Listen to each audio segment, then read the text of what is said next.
नमस्कार, मैं हूं अंकुर और आप देख रहे हैं सत्यहिंदी.com। सत्य हिंदी की एंड्रॉयड ऐप डाउनलोड करने के लिए डिस्क्रिप्शन में जाइए, वहां पे आपको एक लिंक मिलेगा जहां से आप ऐप डाउनलोड कर सकते हैं।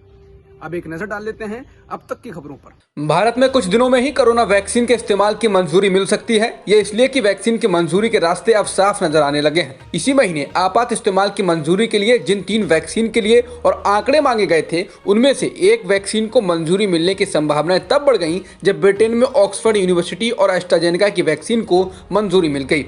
इस खबर के बाद एम्स के निदेशक रणदीप गुलेरिया ने भी कहा है कि गिने चुने दिनों में ही इस वैक्सीन को भारत में मंजूरी मिल सकती है। कई राज्यों ने कोरोना महामारी के चलते न्यू ईयर से पहले भीड़ पर प्रतिबंध और रात में कर्फ्यू लगाने जैसे फैसले किए हैं। दिल्ली में 31 दिसंबर की रात 11 बजे से सुबह 6 बजे तक किसी सार्वजनिक जगह पर कोई सेलिब्रेशन इवेंट या सभा समारोह नहीं हो सकता है। फिर 1 जनवरी की रात 11 बजे से सुबह 6 बजे तक भी यही नियम लागू होगा। मुंबई में भी पुलिस ने कहा है कि अपने रिश्तेदारों या दोस्तों के घर जाने या सार्वजनिक जगह पर अधिकतर 4 लोगों के इकट्ठा होने की ही इजाजत है। बेंगलुरु में 31 दिसंबर की दोपहर से ही भीड़ पर प्रतिबंध का नियम लागू कर दिया गया है। चेन्नई में बीच बंद कर दिए गए हैं। केरल विधानसभा ने गुरुवार को विवादित नए कृषि कानूनों के खिलाफ प्रस्ताव पास कर दिया है। 1 घंटे के विशेष सत्र में मुख्यमंत्री पिनाराई विजयन ने प्रस्ताव रखा। यूडीएफ और एलडीएफ दोनों ने इस प्रस्ताव का समर्थन किया। प्रस्ताव रखते हुए विजयन ने कहा कि नए कृषि कानून न सिर्फ किसान विरोधी हैं, बल्कि वे कॉरपोरेट समर्थक हैं और प्रदर्शन में अब तक कम से कम 32 किसानों की मौत हो चुकी है। प्रस्ताव में केंद्र सरकार से तीनों कानूनों को रद्द करने की मांग भी की गई। विधानसभा में एकमात्र बीजेपी विधायक ओलनचेरी राजगोपाल ने प्रस्ताव का विरोध किया। नए कृषि कानूनों को लेकर हजारों किसानों द्वारा दिल्ली की सीमाओं के पास विरोध शुरू करने के 1 महीने बाद पड़ोसी राज्य हरियाणा में सत्तारूढ़ बीजेपी जेजेपी गठबंधन को नगर निगम चुनाव में बड़ा झटका लगा है। सत्तारूढ़ गठबंधन राज्य के चुनाव के 1 साल बाद सोनीपत और अंबाला में मेयर चुनाव हार गया है। उप मुख्यमंत्री दुष्यंत चौटाला की जननायक जनता पार्टी अपने घर हिसार के उकलाना और रेवाड़ी के धारूहेड़ा में स्थानीय चुनाव हार गई है। सोनीपत में कांग्रेस के निखिल मदान पहले मेयर होंगे, तो अंबाला में हरियाणा जनचेतना पार्टी की शक्ति रानी शर्मा मेयर होंगी। वह पूर्व कांग्रेस नेता और पूर्व केंद्रीय मंत्री एचजेपी प्रमुख विनोद शर्मा की पत्नी हैं। पंचकुला में भाजपा के कुलभूषण गोयल चुनाव जीत गए हैं। पश्चिम बंगाल बीजेपी के अध्यक्ष दिलीप घोष ने ऐसा विवादित बयान दिया है कि जिससे राज्य के राजनीतिक माहौल के और हिंसक होने का खतरा बढ़ गया है। घोष ने बंगाल में एक जनसभा में कहा है, हिंदू समाज को हथियार उठाने होंगे। अगर कोई कायर निहत्था कहे तो तुम उसका गला पकड़ लो। घोष ने आगे कहा कि हिंदू समाज कायर नहीं था, हम तलवार बंदूक त्रिशूल से सामना करने वाले हैं। हिंदुओं का कोई भी देवी देवता बिना शस्त्र का नहीं है।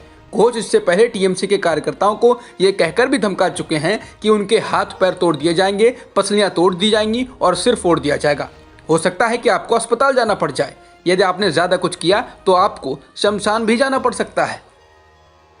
पश्चिम बंगाल में होने वाले विधानसभा चुनाव से पहले राज्य में हलचल बढ़ने लगी है। गुरुवार को सीबीआई ने कोलकाता में तृणमूल यूथ कांग्रेस के जनरल सेक्रेटरी विनय मिश्रा के ठिकानों पर छापे मारे हैं। ये छापेमारी मवेशी तस्करी घोटाले को लेकर की गई है।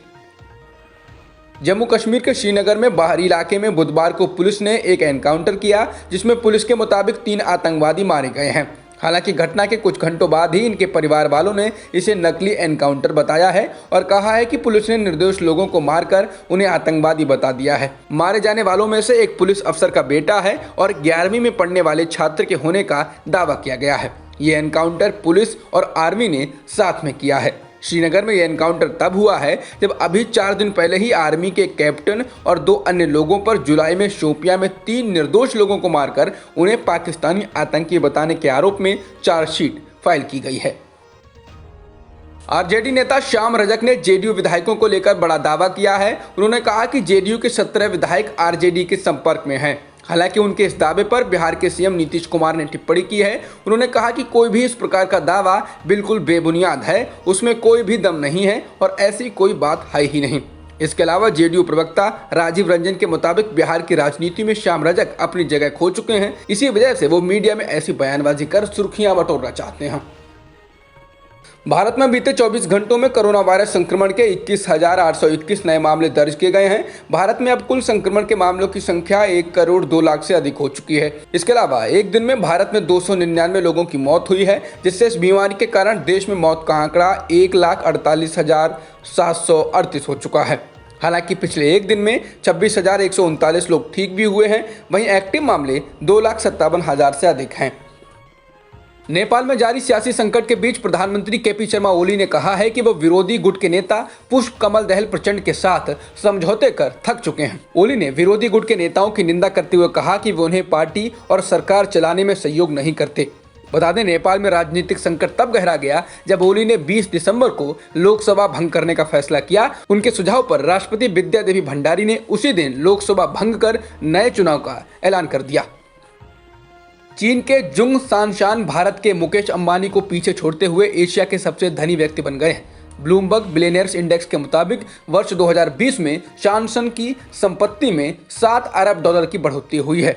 उन्होंने भारत के मुकेश अंबानी के अलावा अपने ही देश के जैक मा को भी पीछे छोड़ दिया है। उन्होंने ऐसा वैक्सीन बनाने वाली कंपनी और बोतल बंद पानी की कंपनी के दम पर किया है। वहीं भारत में मुकेश अंबानी की संपत्ति में भी 18.3 अरब डॉलर की बढ़ोतरी हुई है और उनकी कुल संपत्ति बढ़कर 76.9 अरब डॉलर हो गई है। टीम इंडिया को तीसरे टेस्ट से पहले बड़ा झटका लगा है। तेज गेंदबाज उमेश यादव ऑस्ट्रेलिया सीरीज से बाहर हो गए हैं। वह सीरीज के बाकी 2 मैचों में नहीं खेल पाएंगे। उमेश भारत लौट रहे हैं। 33 साल के स्पेसर को ऑस्ट्रेलिया के खिलाफ दूसरे टेस्ट के तीसरे दिन के खेल के दौरान पिंडली की मांसपेशियों में खिंचाव के कारण लंगड़ाते हुए मैदान छोड़ना पड़ा था। अब तक की खबरों में इतना ही। बाकी खबरों के लिए बने रहिए सत्यहिंदी.com के साथ। सत्य हिंदी का ऐप डाउनलोड करें गूगल प्ले स्टोर पर।